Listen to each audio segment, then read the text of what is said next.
چاہتا ہوں اب تیرے میں اور ہندو میں فرق کیا ہے؟ وہ اپنے بھگوان کے بھی ہاتھ مانتا ہے، تو بھی خدا کے ہاتھ مانتا ہے، وہ بھی آنکھ مانتا ہے، تو بھی آنکھ مانتا ہے، وہ بھی کان مانتا ہے، تو بھی کان مانتا ہے، اور تمہارا عقیدہ تو ان سے بھی کھٹیا نکلا۔ اب پوچھئے کیسے؟ عربی زبان میں جتنے انہوں نے صیغے استعمال کیے سب واحد کے ہیں، تثنیہ نہیں ہے۔ جیسے کہا عینون، اللہ کی آنکھ ہے، یعنی ایک ہی آنکھ ہے۔ کتنی آنکھ ہے؟ ایک۔ ان کے یہاں تو دو ہے، ان کے یہاں اللہ کی ایک آنکھ ہے۔ یدن، ایک ہاتھ ہے اس کا۔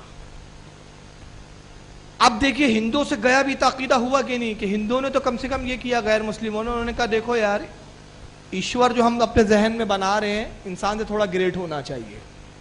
انسان کا ایک سر ہے، اس کے چار ہونے چاہیے کم سے کم۔ انہوں نے چار کر دیے۔ انہوں نے کہا ہمارے دو ہاتھ ہیں، اللہ ایشور کے چار کر دو، کسی کے 6 کر دیے۔ یعنی انہوں نے انسان سے تھوڑا اونچا کرنے کے لیے ہاتھ، کان، ناک بڑھا دیے۔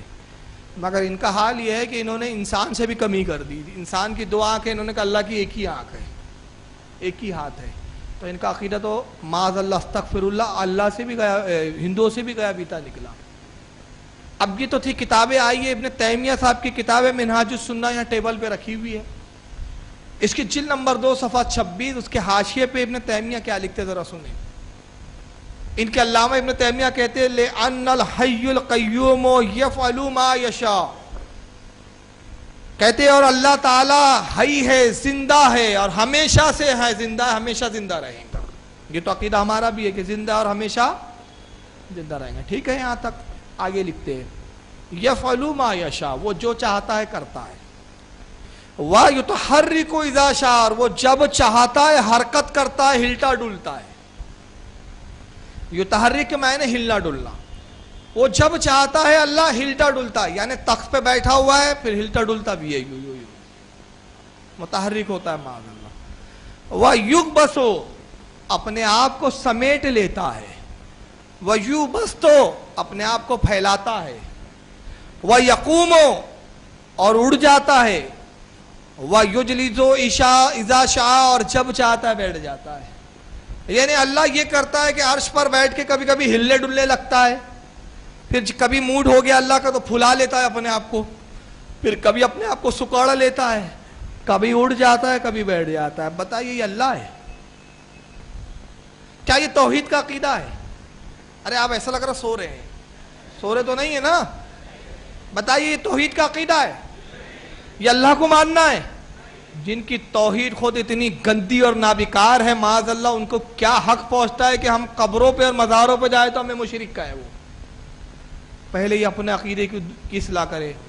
آئیے توصیف الرحمان معراج ربانی خود اس عقیدے کے بارے میں کیا کہتا ہے ذرا سن لے آپ۔ ہم یہ کہتے ہیں کہ اللہ عرش پر مستوی ہے، وہ اس کا انکار کرتے ہیں۔ اللہ نے فرمایا ہمارے ہاتھ ہیں، ہم مانتے ہیں کہ اللہ کے ہاتھ ہیں، وہ کہتے ہیں نہیں، غلط ہے۔ اللہ رب العزت کے پڈلی ہے، جیسا کہ اللہ تعالیٰ نے فرمایا ہے، تو ہم کہتے ہیں اللہ کے پڈلی ہے۔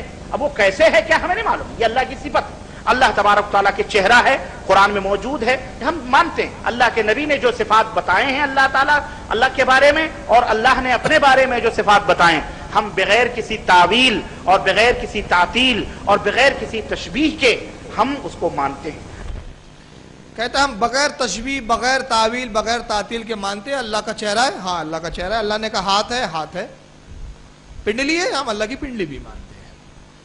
اب بتائیے آج تک تو 1400 سال سے یہی مسلمانوں کا عقیدہ تھا، اور انشاءاللہ قیامت تک حق جماعت کا یہی رہیں گا کہ اللہ ہاتھ پیر کان سے پاک ہے۔ اب یہ نئے خبیث پیدا ہو گئے جو کہتے ہیں اللہ کی پنڈلی بھی ہے، ہاتھ بھی ہے، چہرہ بھی ہے۔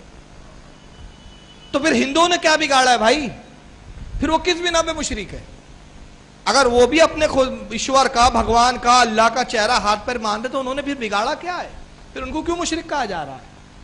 مگر ان کا یہ عقیدہ اب یہی نہیں۔ آئیے ڈاکٹر ذاکر نائک کی خبر لیتے ہیں۔ ان کے نزدیک تو اللہ کا بڑا عجیب ہی معاملہ ہے۔ یہ بیچارے کتنا اللہ کو سمجھ پائے ذرا دیکھیں کہ ان کی کتاب ہے کنسپٹ آف گاڈ۔ یہ میرے ہاتھ میں اس وقت دیکھیں چھوٹی سی کتاب ہے، مارکیٹ میں آپ کو آسانی سے مل جائے گی۔ Concept of God in major religions, doctor Zakir Naik صاحب صفحہ نمبر 24 پر لکھتے ہیں God does not become a human being, کہتے ہیں خدا انسانی شکل میں نہیں آ سکتا۔ یہ ہیڈنگ لگاتے ہیں اور اس کے بعد پھر وہ لکھنا شروع کرتے کہتے some people argue that God can do every thing. کچھ لوگ یہ اعتراض کرتے ہیں, کچھ لوگ یہ بات کہتے ہیں کہ اللہ ہر چیز پر قادر ہے, وہ جو چاہے کر سکتا ہے. Then why can not he take human form, تو کیا خدا انسان بن کر آ سکتا ہے؟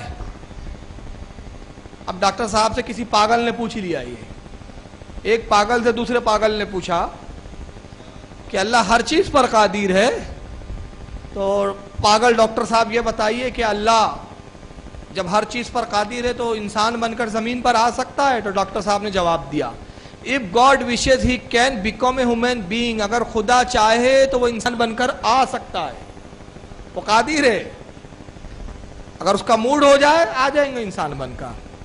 but then he no longer remains God, مگر پرابلم یہ خدا بننے کے بعد وہ خدا نہیں رہے گا. انسان بننے کے بعد وہ پھر انسان بن سکتا ہے, مگر جیسے انسان بنے گا خدا نہیں رہے گا. پھر اب کیوں نہیں رہے گا؟ کہتے کہ remains God because the qualities of God and human being, کہاں ہے؟ ہاں but کہاں پہ تھا میں, ہاں but then he no longer remains God because the qualities of God and human being in many respects are completely incompatible. کہتے اس لیے کہ خدا اور انسان کی صفات اور ان کی خوبیوں میں بہت بڑا تضاد ہے. چونکہ تضاد ہے, انسان کی خوبیاں الگ ہے, اللہ کی خوبیاں الگ ہے, تو اگر اللہ اپنی خوبیوں کو بدل کر انسان بن جائیں گا تو پھر کیا ہوگا؟ وہ خدا ہی نہیں رہے گا. اب آئیے اسی کتاب کا آگے کا صفحہ دیکھیں 25, آگے اس بات کو اور وضاحت کرتے ڈاکٹر صاحب. کہتے moreover if God take human form, اس کے علاوہ اگر خدا انسان بن کر آ جائے, کہتے اگر مان لے کہ خدا انسان بن کر زمین پر آ جائے, the same human cannot later become God, اگر وہ انسان بن کر آ جائیں گا تو پرابلم یہ ہو جائیں گی کہ پھر وہ انسان بننے کے بعد خدا نہیں بن پائیں گا دوبارہ. مطلب اس کے بعد پاور ختم ہو جائے گا. اب ان پاگل ڈاکٹر کو کون سمجھائے کہ جناب سب سے پہلے بات تو یہ ہے کہ آپ کو ممکن اور محال کا فرق نہیں معلوم. عقیدہ اہل سنت کے مطابق اور رسول اللہ صلی اللہ علیہ وسلم نے جو ہمیں عقیدہ دیا اس کے مطابق اللہ کے لیے دو خوبیاں ہیں, ایک یہ کہ ممکن اور ایک ہے محال. ممکن کیا ہے؟ دیکھیے ممکن میں ہم یہ ممکنات میں مانتے ہیں کہ اللہ رب العزت قادر ہے, اور کچھ محال وہ چیز ہے جس پر اللہ کی قدرت نہیں ہے, اس کے قدرت کے تحت نہیں ہے. جیسے میں سمجھا دیتا ہوں, تھوڑی آسانی مثال دے دیتا ہوں, حالانکہ علم کلام کی بڑی باریک باتیں ہیں لیکن بہت آسانی سے سمجھا دیتا ہوں انشاءاللہ. بچہ عورت سے پیدا ہوتا ہے, مرد اور عورت کے ملاپ سے ہوتا ہے, مگر اللہ تعالیٰ قادر ہے, یہ ممکن ہے اگر وہ اپنی قدرت کا اظہار کرنا چاہے تو بغیر باپ کے بچہ پیدا کر دے, جیسے عیسیٰ علیہ السلام کو پیدا کیا. ممکن ہے, قادر ہے. اگر وہ چاہے تو عورت سے بھی بچہ نہ پیدا کرے, درخت سے بچوں کو اگا دے, جیسے پھل اگتے ویسے بچے اگ جائے, آپ جائے بچے کو توڑ کے لے آئے, گھر میں پالنے لگے. قادر ہے. میرے پاس وقت نہیں ہے ورنہ میں مخدوم اشرف جہانگیر سمنانی کا ایک قصہ سناتا. انہوں نے ایسی ایک مخلوق کو دیکھا بھی ہے کہ جو درختوں پہ اگی ہوئی تھی. چلیے بتا دیتا ہوں مختصر میں. مخدوم اشرف جہانگیر سمنانی فرماتے ہیں لطائف اشرفی میں کہ اللہ نے ایک مخلوق مجھ پر ظاہر کی. 18,000 عالم ہے, ایک عالم میں مجھے اللہ نے میری پرواز کو بلند کیا, اور میں اس عالم میں پہنچا تو فرماتے میں نے دیکھا کہ وہاں انسان پیدا نہیں ہوتے, درختوں سے اگے ہوئے ہیں اور عجیب و غریب آواز نکالتے ہیں. فرماتے مجھے بڑا تعجب ہوا, میں نے عرض کی رب سے پروردگار ان کی زبان مجھے عطا فرما دے کہ میں کچھ کلام کروں. اللہ نے ان کی زبان عطا فرما دی. کہتے میں نے ان سے بات کی تو مجھے دیکھ کر تعجب کرتے تھے کہ میں زمین پہ چلتا پھرتا کیسا ہوں اور تم کون ہو, کہاں سے آ گئے. تو میں نے کہا کہ ہم انسان ہیں اور ہمارا ایک الگ عالم ہے اور اللہ نے ہمیں اشرف المخلوقات بنایا. ان کی زبان میں بات کی تو انہوں نے پہلی بار انسان دیکھا تھا ایسا جو چل پھر رہا ہے, وہ درخت پہ لٹکے رہتے تھے. مخدوم اشرف فرماتے میں نے کہا تم زندہ کیسے رہتے ہو؟ کہا دیکھنا چاہتے ہو تو دیکھو, انتظار کرو. کہتے میں بیٹھ گیا تو میں نے دیکھا کہ کچھ پرندے آئے جن کے منہ میں چوچ میں بڑے بڑے میوے تھے, اور انہوں نے وہ درختوں پہ بیٹھ کر میوے کھائے, اور کھایا کم گرایا زیادہ. جب وہ گرا چکے تو یہ شاخوں سے لمبے ہوئے اور انہوں نے